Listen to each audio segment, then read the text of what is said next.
Welcome to the second YESS webinar. Today we'll be talking on untapped opportunities in water, energy, climate change in Africa for youth and women. And we'll have a presenter which is of great quality. He is Dr. Abdelkader Allali. He works with the organization, the Morocan Association for Environment and Health. He is a principal chief engineer with more than 30 years experience working as an official staff member of the Moroccan government. He has a wide knowledge implementation that he applies in climate change and greenhouse economy in all projects. He is a leader of the Committee of Earth Science Matters Foundation in Morocco. So he also has vast knowledge of climate change building capacities in climate change impact, sustainable energy, water and soil sciences, crop production, livelihood, and many others. He has a lot more to offer. So at this moment, I welcome everyone to the YESS second webinar session. Welcome my dear friends from PAUWES and others who are here present. Let's welcome Dr. Abdelkader Allali as he will be our presenter. Thank you. Doctor, over to you. Thank you, Dr. Fatim.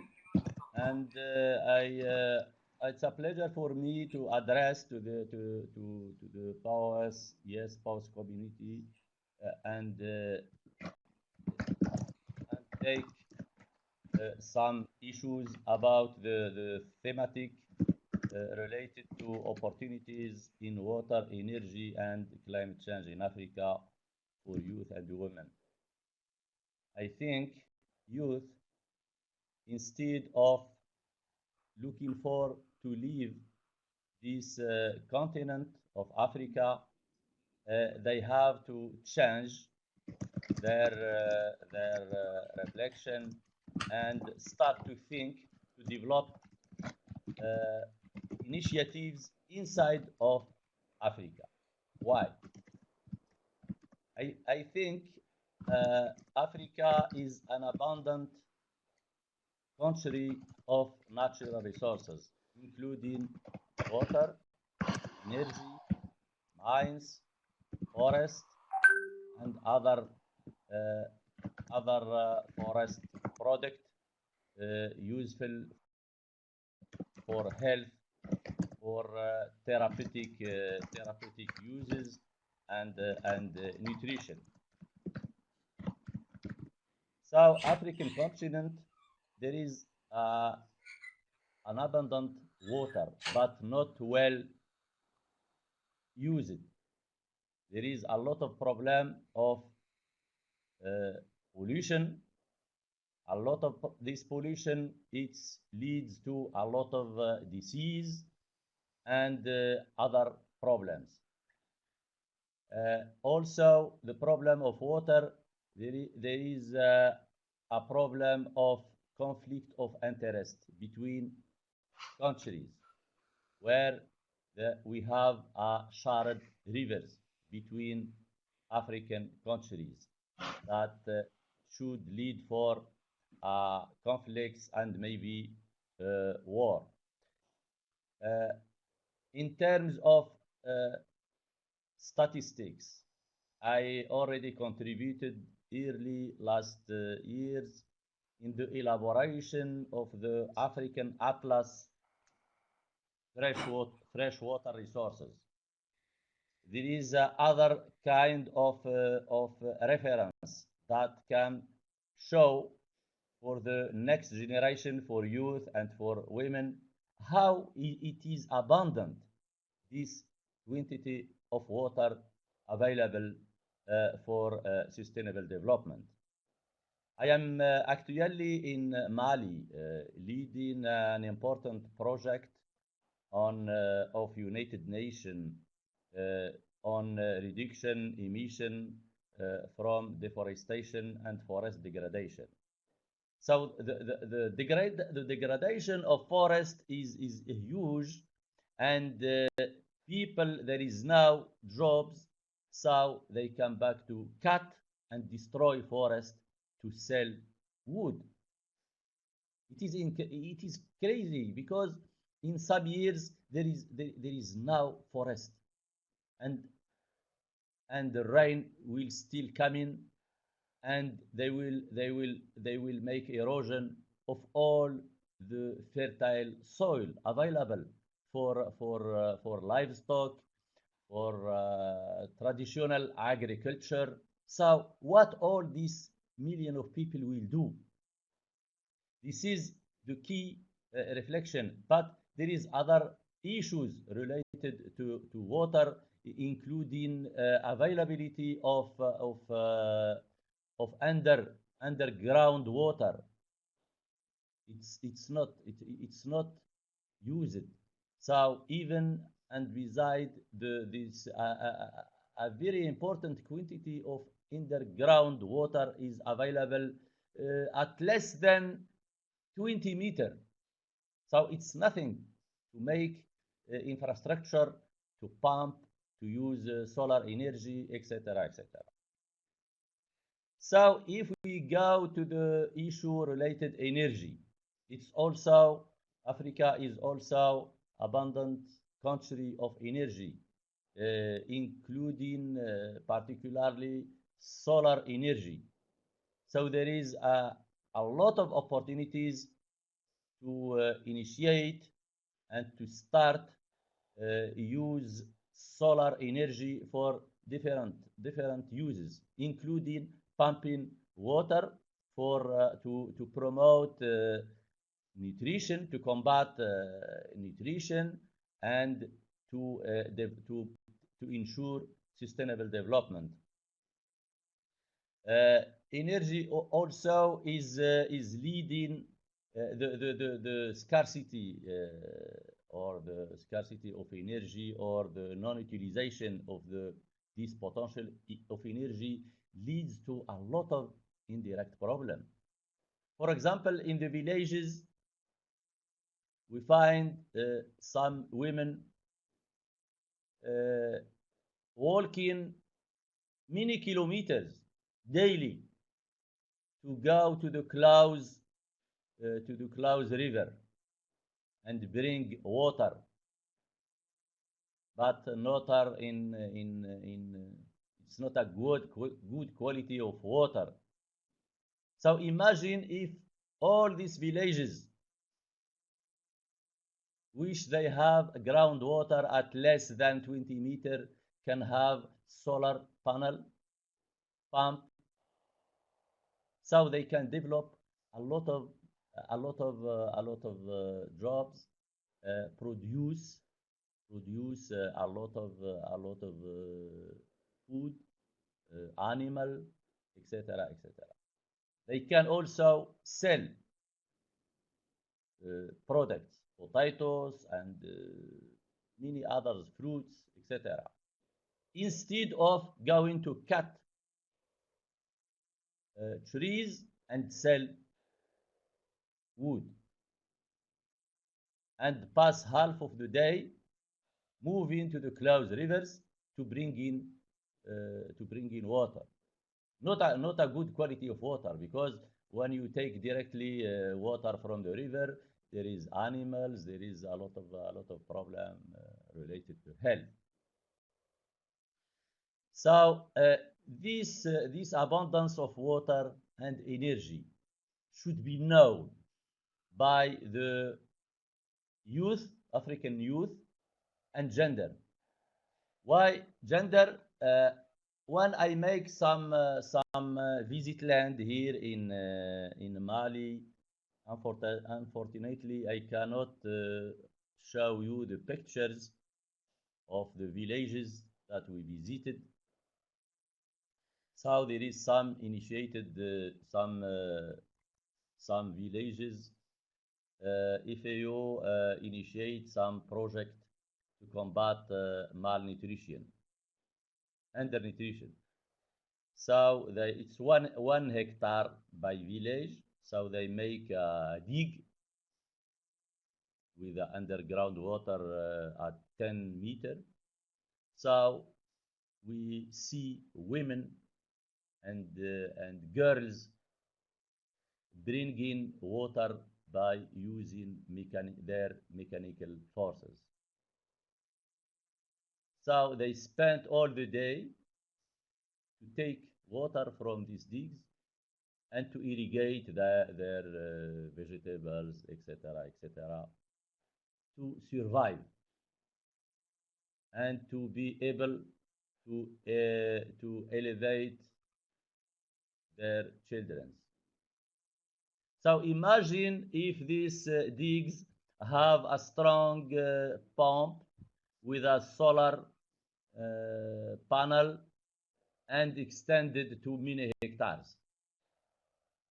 How this community will involve? So maybe in 5 or 6 years or 66 years, they will improve their well-being. They will make new houses. They will educate their children and girls, and etc. And they will bring mechanical engines to better work their land and to maybe make with electrical energy store of their products, and also bring possibility and mechanical engines to export to the closed city or maybe to the closed country around. This is not the case of Mali. You know, in Western Africa, in Central Africa, in Eastern Africa. I also make studies in SADC countries, in Lesotho, in South Africa. This is the same. This is the same even in North Africa. So the problem of Africa is the integration of the youth and the assistance of youth to develop their proper initiative, and the integration of the gender. Women, girls could take part of this effort of sustainable energy. We visited here in Mali some cooperative of ladies which collect products, forest products. There is a lot of, for example, anacarde. I don't know in English what's the name. Sakaju, and Arabic gum Arabic, and many others products very useful for health and for nutrition, etc. So these ladies now can make some extra budget. So they take care of their projects. They have a small solar panel pump, but it's not sufficient. It should be developed more. So they are very happy when we talk with them. Now I come back to the issue related climate change. That it's an international issue, and in all the reports of the Intergovernmental Panel of Climate Change reports that Africa is the most vulnerable continent on climate change. And there is a lot of opportunity of assistance, even from United Nations or from bilateral collaboration between developed African countries and developed countries. Unfortunately, this assistance is not well used, is not well capitalized. You know, in many projects that I contribute, recently one in North African and Middle East African, one we have been hired by European Union to assess the projects of renewable energy and other sustainable development energy.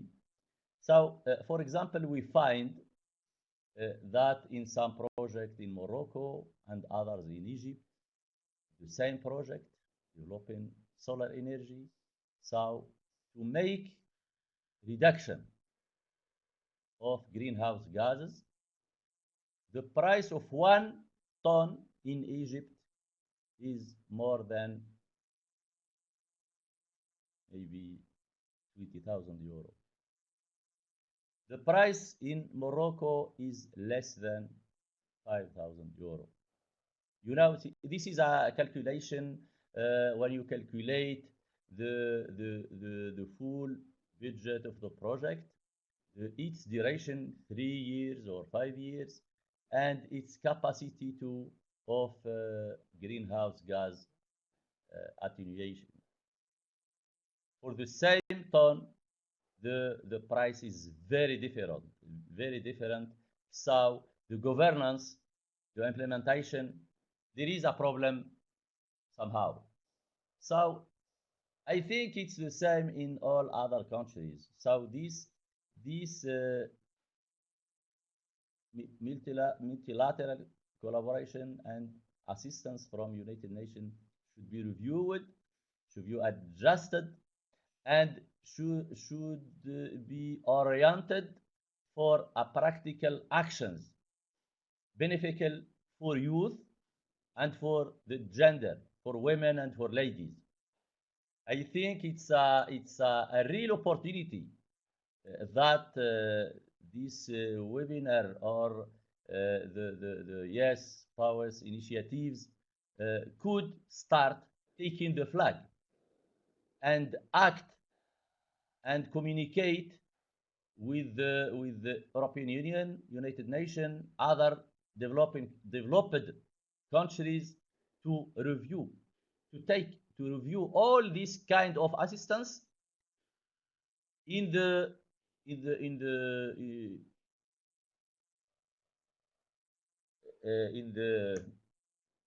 objective of assisting Africa, of developing Africa, of empowering sustainable development in Africa.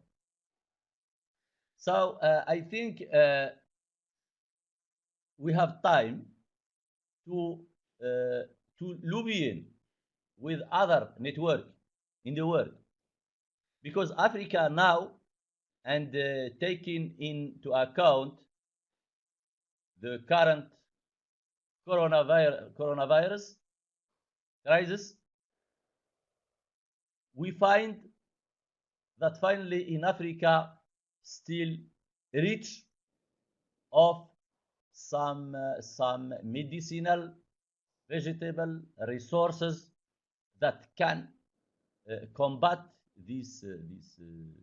contribute to combating this crisis, and also to help all the international community to empower their immunity by taking a lot of products still available in Africa. But if we continue with such deforestation and such forest degradation, maybe international humanity will lose the opportunity to get benefit from these available vegetables and medicinal plants. I would also highlight the importance to start thinking about using or also develop a market, international market of such products coming from Africa, including the realization and the implementation of small industrial entity to give more added value to these African projects. So Sure, there is water, need of energy, and need of nexus knowledge to take care. So this network, YESS-PAUWES initiatives with other networks. So there is a lot of new technology. There is a lot of research that could be started, and there is a lot of business that could be join the process of this sustainable development. Maybe a last point that I could highlight in this speech or communication. I would like also highlight that a lot of initiatives taken at the national level African country could be shared between close African countries and at the level of the African continent. So to make it happen, also the YESS-PAUWES initiatives could take initiatives to start to initiate a platform of exchange of information related to water uses, energy opportunities, and possibility to initiate sustainable development industry dealing with natural resources of African countries, and exchanged knowledge between these African countries, including universities, scientific institution, network of environmental journalists, and also there is an important platform of communication, but not well very developed. This is the griot network. So it's griot. They are empirical, historical people dealing with communication with villages, so contributing to to resolve conflicts and to communicate good and exchange good knowledge.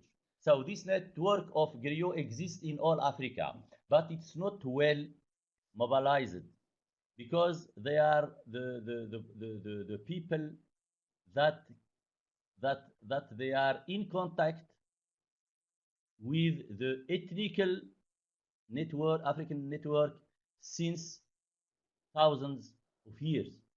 So African people, traditional African people, rural people, they trust to them. So to communicate with these people, we should pass through this griot. So to communicate this knowledge, what we are, the importance of integration of gender and all the issues of sustainable development and water resources, protection, development in bringing developing digs and pumping, using solar energy, etc., etc.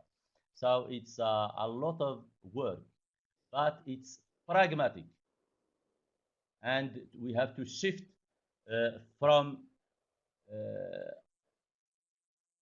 the different speech in conference, to go to the land and to write speeches on the land, not on paper. So I think I am in my last words. If I understand by the time of 30 minutes, and maybe I can give back the floor to Dr. Faten if you have more clarification or questions. And thank you very much again for taking this opportunity. Thank you very much, presenter. I wish to say he's open for questions, so friends, endeavor to send your question.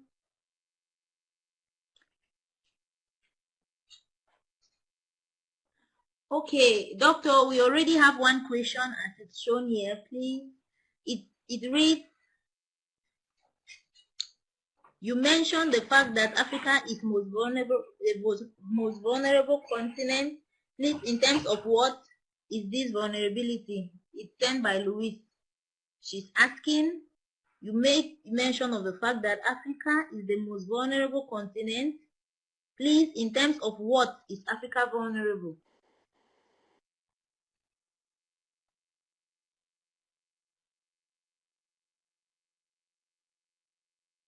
Hello, doctor.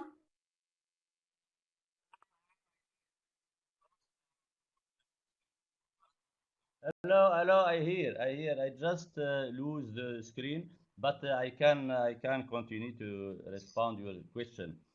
You know, about vulnerability, all the IPCC Intergovernmental Panel on Climate Change assessment reports, so they have as a robust finding that African country is the most vulnerable country. So the issue of vulnerability of Africa that covers a lot of sectors. You know, for example, the water resources. So water resources in Africa, they are vulnerable and they are not protected. So mainly in the shared river from a country to others. So there is now respected measures to not make waste in the rivers. So all the industries, so they send their waste, liquid and solid waste to the rivers. So it's a strong indicator of the vulnerability of these waters. For example, forest also is another natural resources of Africa. So these forests now they are submitted to the effect of desertification, deforestation, illegal utilization of wood, and a lot of activities that are destroying this forest patrimony of Africa. So it's another indicator of vulnerability. Other also the desert. The desert, it's moving. For example, if you see the picture of the Chad Lake in the 16th years, you can just Google and you will have the sequences of the maps. So you will find that Chad Lake are losing maybe 70% of its surface. So it's another indicator of vulnerability. And in terms of health, when people are drinking not good quality of water, so the impacts will be also on human health. It's another kind of indirect vulnerability.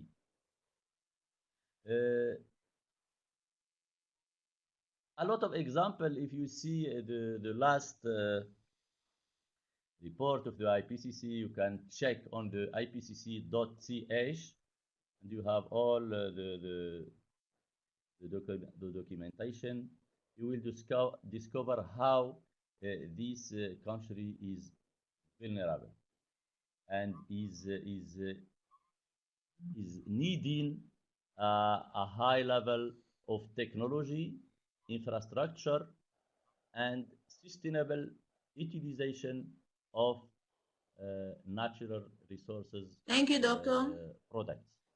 We have one more question from Kenan.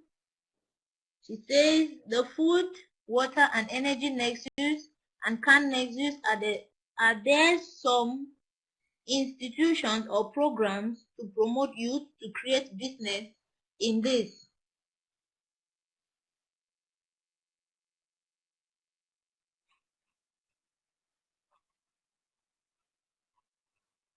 Yes, yes. It's a matter of lobbying, and it's not impossible.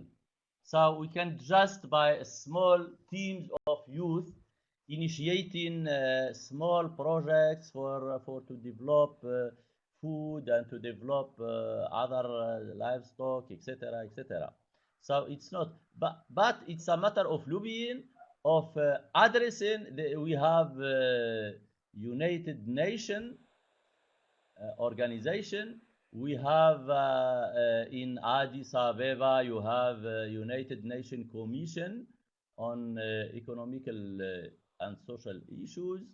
We have also a lot of embassies of European Union. We have German cooperation and others. So it's just a matter of start, manifest the needs that could be supported by such YESS-PAUWES initiative or other initiatives, and follow. Maybe start by some case studies in 3, 4, 5, 6 countries, and etc., and it could be make success. But just talking and just making workshops and just it will not change a lot. Thank you, Doctor. At this moment, I will take 2 to 3 questions, so we use our time well. So I will read Louis Claire. Louis Claire is asking, are there available platforms that encourage or promote women to make use of these opportunities? Next says,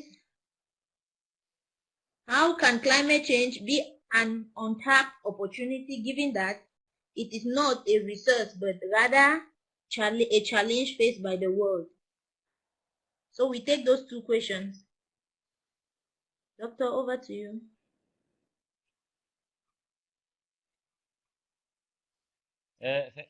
Yeah, thank you. I start by the second question. You know, I am in these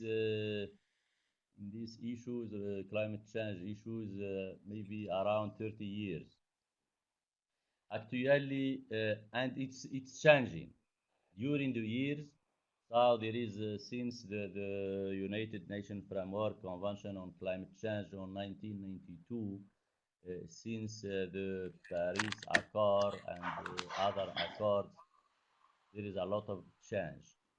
But the common issues is climate change is serving as a locomotive of development. So now in the major initiative of projects in the world, particularly in developing countries, you need to integrate climate change. It's a must. If you are not talking about climate change, your proposal project is not accepted. So people, youth particularly, should understand the climate change story since the beginning till now, and where we are going, and how to integrate it in their project initiatives. So this is very, very important. And it's in all of the international mechanism of assistance. I see that, and it's a must. So your first question is about availability of food and nutrition. So as I see, and said, Africa is an abundant continent of water, energy, and natural resources. So there is a lot of land that could be developed. Even, for example, here in Mali, they have the Niger River, 600 kilometers from the southeast to the north, from the northeast to the southwest, from Senegal to Niger. So there is 2 or 3 million hectares with a groundwater less than 10 or 20 meters. But you find all time villages close to Niger to walk kilometers with animals to bring water from the Nigers, not from the underground. So this should lead for a national programs to develop that, because if you have now water, you cannot develop your food and nutritional needs. You should import it from other countries. Also in Côte d'Ivoire, for example, they make a lot of efforts, and now they are exporting foods and nutrition for international and for close African countries. For example, in Morocco also, there is a lot of effort done, and now we are moving to the economy of water, because to produce food there is a lot of need of utilization of water. Now we are moving to a new technology of irrigation. So we name it dripping irrigation. So it's a localized technology to irrigate vegetables and crops, and to save 50% of the water used before. So this 50% of water saved could be allowed for other sectors like tourism, like industry, etc., etc. So it's the discussion is very long, and for each maybe for each thematic we need a lot of discussion and a lot of reflection. Thank you, Doctor. We move to a set of 2 questions. One from Kelly Maveri said, what is expected of communities which basically depend on forests for their livelihood? Then the second question, it says, water infrastructures are expensive and we keep destroying our forests as seen in Cameroon to export timber. With the watershed depletion and water stress in Africa, what can Africa do to stanch up with water?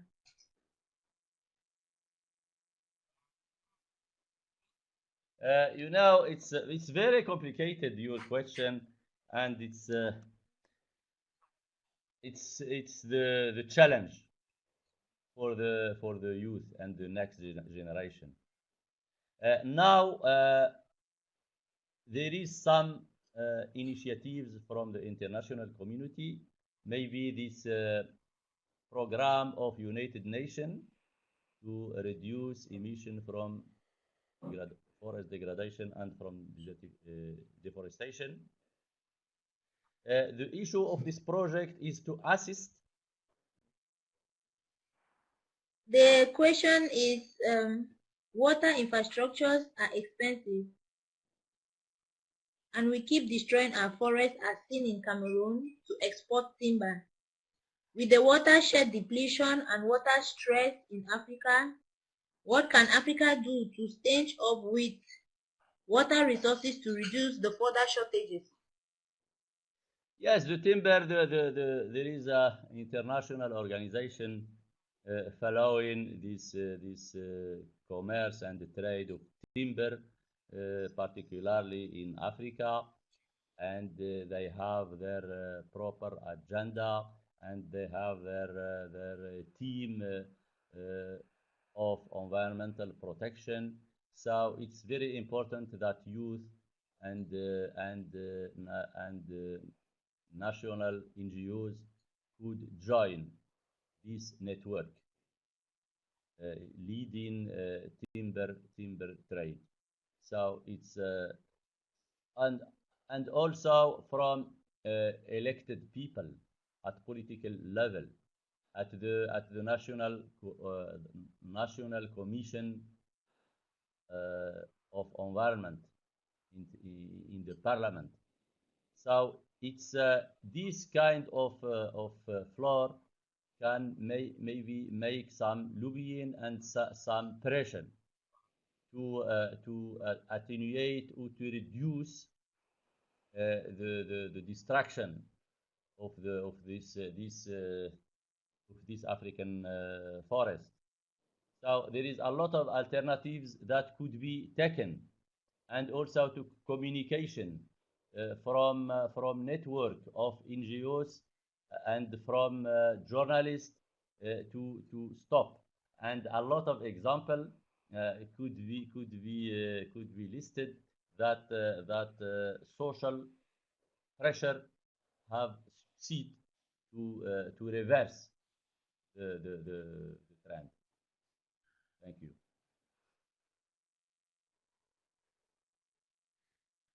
Thank you once more, Doctor. We have one question here. It reads, Sub-Saharan Africa faces a high level of youth unemployment. What entrepreneurship ideas and initiatives could youth, like those of the YESS-PAUWES initiative, undertake in the water, energy, and climate change to cope with this challenge? Yes, as I said in the beginning, if we start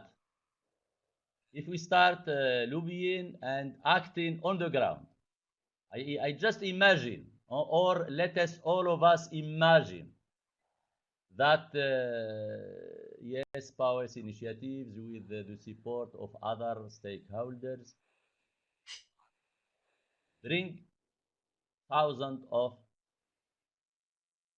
water solar pumps, so that we will make a digs and networks of villages in some African countries. So, by the way, when these projects start giving products, so it's make a model of communication that other villages will ask needs to make or to develop similar projects at the level of their villages. It's like that. If we not start, things will not happen alone to you. So it's a matter to start thinking. Youth is dynamic. Youth have more energy, and youth they are actually more smart, and they are more they are more connected with this abundant material of ICT. So it's maybe I think youth should focus on such things rather than focusing on other things and saying that we are unemployed. Thank you.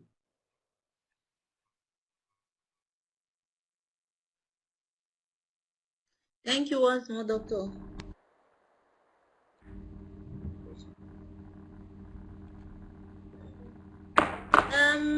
Okay, thank you. Dear participants, are there any further questions?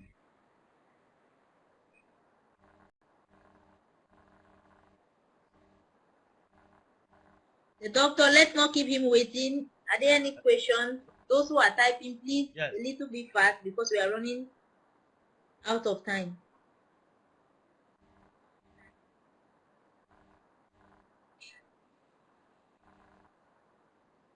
Okay, Ube, thank you for the wonderful moderation. I think we only have like less than 10 minutes remaining, and so I will just go ahead. We can finalize. We are within the time, which is still okay. So thank you so much, Dr. Abdelkader, for the wonderful presentation and highlights in terms of opportunities that we as the youth can embrace and can tap into the water, energy, and climate change in Africa. For sure, there are so many things, and I understand even for now from the Pan-African University, we are working on various innovative challenges, innovative ideas to come up with entrepreneurial ideas that our students can work into. And some of these ideas you've given here could be areas that some people can be interested into and can go and do further research and try to get more information on how they can tap into those kind of opportunities. So thank you so much for the presentation and for the time you've taken to give us this presentation.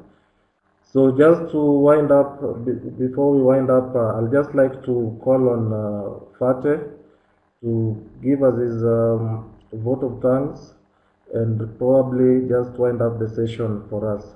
Welcome, Fateh. Yeah, thank you, Brian. Thank you very much. Thank you very much, Mr. Allali, for the bright and rich presentation.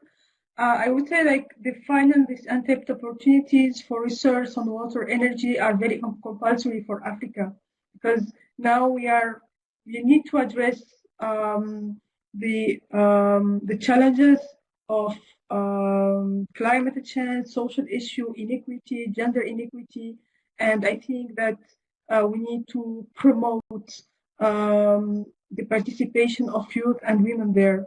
So thank you very much, Mr. Allali, for the great presentation. Thank you, Brian, Axel, Ube, and all of the organizing team for the great work and for the hard work there. Thank you to PAUWES students, all online attendee. I really appreciated this great spirit and the interactive discussion and interaction. Before coming to the end, I would have an announcement for you about the next topic. Our next topic will be on strategies put in place to achieve the African Union Agenda 2063 and the 2030 Agenda for Sustainable Development, timelines and the role of youth there. So, and I found also a lot of requests on the role of the young Earth system scientists to promote PAUWES work and PAUWES students. We will have also some brief introduction before each webinar session, trying to answer some of the questions that I got on the